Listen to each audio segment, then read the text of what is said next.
हाय बच्चों and welcome back to explore interesting.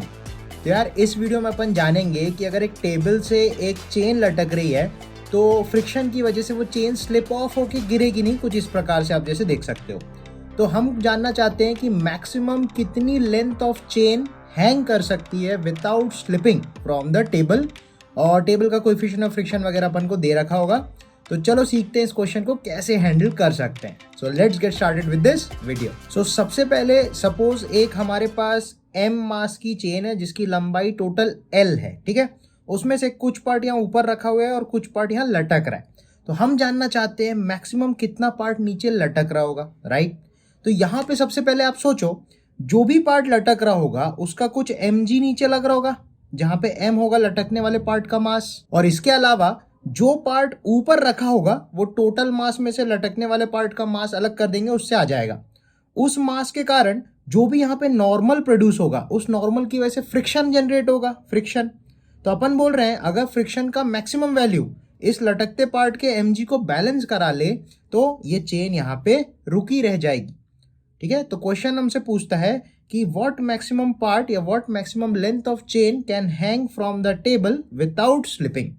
तो हम सबसे पहले मानेंगे कि कुछ x लंबाई का चेन जो है वो लटक रहा है, तो बचा कुछ लेंथ कितना होगा, तो ऊपर जो चेन रखा होगा वो l माइनस एक्स लेंथ का होगा। अब यहाँ पे एक छोटा सा एजम्पशन ये है कि ये टर्न पे बहुत ज़्यादा लेंथ कंज्यूम नहीं हो रही है, चेन क्या पतली सी होती है। तो यहाँ से एक l माइनस एक्स लेंथ होगी और यहाँ x लेंथ होगी, ये अपन को समझना है, ठीक है भाई। अब समझो इस x पार्ट में और l माइनस एक्स पार्ट में कितना कितना मास होगा वो निकालना अपने को। तो इसके लिए एक सिंपल सा जुगाड़ में लगाता हूँ मास डेंसिटी का, ठीक है। लीनियर मास डेंसिटी का मास लेंथ में कैसे डिस्ट्रीब्यूट होता है उसके लिए अपन लीनियर मास डेंसिटी सीखते हैं, m/l, जिसको अपन लैम्डा भी बोलते हैं। तो अगर मैं बोलूँ l लेंथ में m मास था, ठीक है, तो एक यूनिट लेंथ में कितना मास होगा, l को नीचे फेंक दो तो आप बोलोगे m/l। तो x लेंथ में कितना होगा, तो x लेंथ में m/l इंटू एक्स आप कर दो, सिंपल। इसको ऐसे भी समझ सकते हो, मान लो अगर इस चेन का मास 10 kg होता और इस चेन की लंबाई 2 मीटर होती, ठीक है, तो मैं बोल सकता हूं कि 2 मीटर में 10 किलो चेन है ना, 10 किलो की चेन है। तो 1 मीटर में कितना होगा, आप बोलोगे 10/2 kg। तो x मीटर में कितना होगा, इंटू एक्स कर देंगे अपन सिंपली। तो वही सेम कॉन्सेप्ट मैंने यहाँ पे यूज किया, बस वेरिएबल्स के साथ यूज किया है। l लेंथ में m मास, तो 1 मीटर में m/l, तो x मीटर में m/l इंटू एक्स। तो बेसिकली लटकते पार्ट का हमको मास मिल गया m/l इंटू एक्स kg, ठीक। अब इस लटकते वाले पार्ट का कुछ ना कुछ mg फोर्स लग रहा होगा, तो मैं क्या कर रहा हूँ, चेन को थोड़ा सेपरेट बना लेता हूँ, ठीक है। अब अपन क्या कर सकते हैं, इस लटकते पार्ट का जो mg होगा वो कितना होगा, m/l इंटू एक्स इंटू जी, ये हो गया लटकते पार्ट का mg।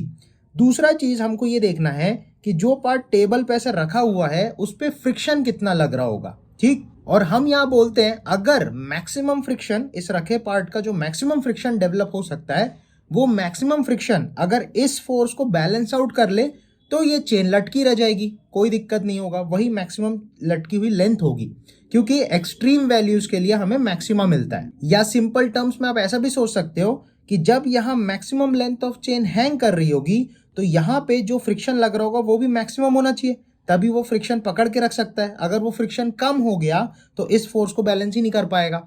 तो जब भी एक्सट्रीम्स की बात हो तो आप एफ मैक्स का इस्तेमाल किया करो, ठीक। तो अपन क्या बोलेंगे, इस पार्ट का मास अपने को मिल गया m/l इंटू एक्स इंटू जी। ऊपर वाले पार्ट का मास कितना होगा, तो वो हो जाएगा m minus m/l into x, ठीक है। पूरे मास में से ये नीचे वाला लटकते पार्ट का मास अपन ने माइनस करा दिया और इसमें g लगा दूंगा तो mg बन गया। अच्छा, ऊपर वाले जो टेबल पे पार्ट रखा है उसका नॉर्मल ऊपर लगेगा और mg नीचे लगेगा और ये दोनों इक्विलिब्रियम में होंगे, तो हम बोलेंगे नॉर्मल की वैल्यू तो यही हो गई, कोई टेंशन नहीं अपने को, राइट।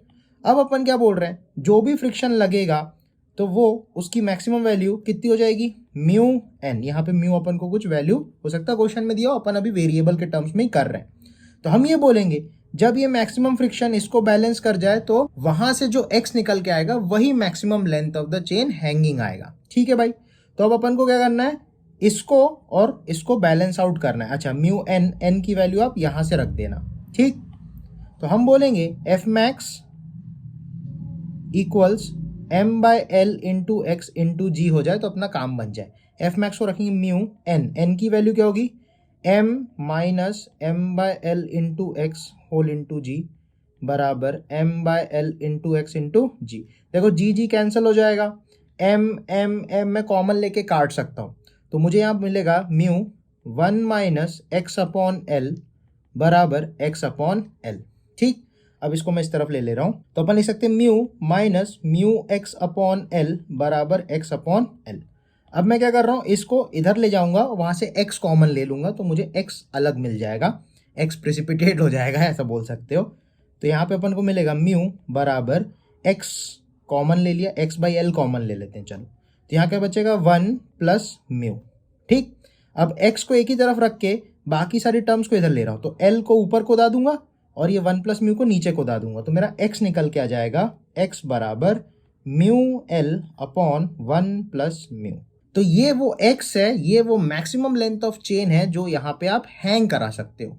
तो मैं आपसे बोलूंगा कि यार इस रिजल्ट को अगर याद रख सकते हो तो अच्छी बात है, कोई बुरी बात है नहीं उसमें, मगर एग्जाम में अपना दिमाग ऐसा फट रहा होता है, अपने को रिजल्ट बहुत कम याद रहता है। तो आप कॉन्सेप्ट याद रखना। कॉन्सेप्ट क्या है, लटकते हुए पार्ट को कुछ x मान लो और ऊपर वाले के फ्रिक्शन से उसके mg को बैलेंस करा दो, सिंपल सा फंडा।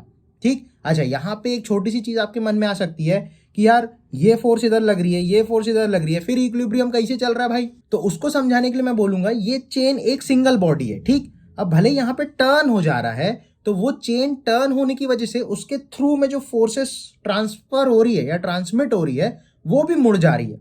तो हम ये बोलेंगे ये पार्ट और ये पार्ट क्योंकि यहाँ कॉर्नर से ज्वाइंट है, तो आप इसको एक पुली की तरह सोच सकते हैं। यहाँ पे पुली लगी, यहाँ पे एक टेंशन, यहाँ पे एक टेंशन, देखो टेंशन तो सेम ही रहती है परंतु रस्सी इधर और इधर टेढ़ी हो गई है ना।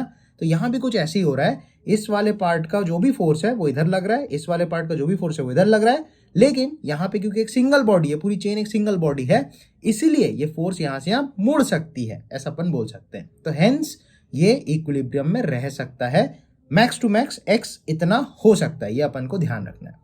सो एक बच्चे ने रिक्वेस्ट किया था इस वीडियो के लिए, सो थैंक्स अ लॉट। आप ऐसी याद दिला दिया करो, जो भी वीडियोस आपको चाहिए हो वो मैं आपके लिए लेके आया करूँगा। सो आई होप ये कॉन्सेप्ट आपको समझ में आया, एकदम सिंपल सा है, और इसी के एक दो कॉन्सेप्ट्स और मैं कोशिश करूँगा आपको और शेयर करूँ। सो जल्दी मिलेंगे अपने नेक्स्ट वीडियो में, और चैनल को सब्सक्राइब नहीं किया तो डेफिनेटली से कर लो भाई, और कोई भी प्रॉब्लम हो तो मुझे कमेंट सेक्शन में ज़रूर बताना so that I can help you all. Okay, so let's see you again in the next video. Till then, bye bye.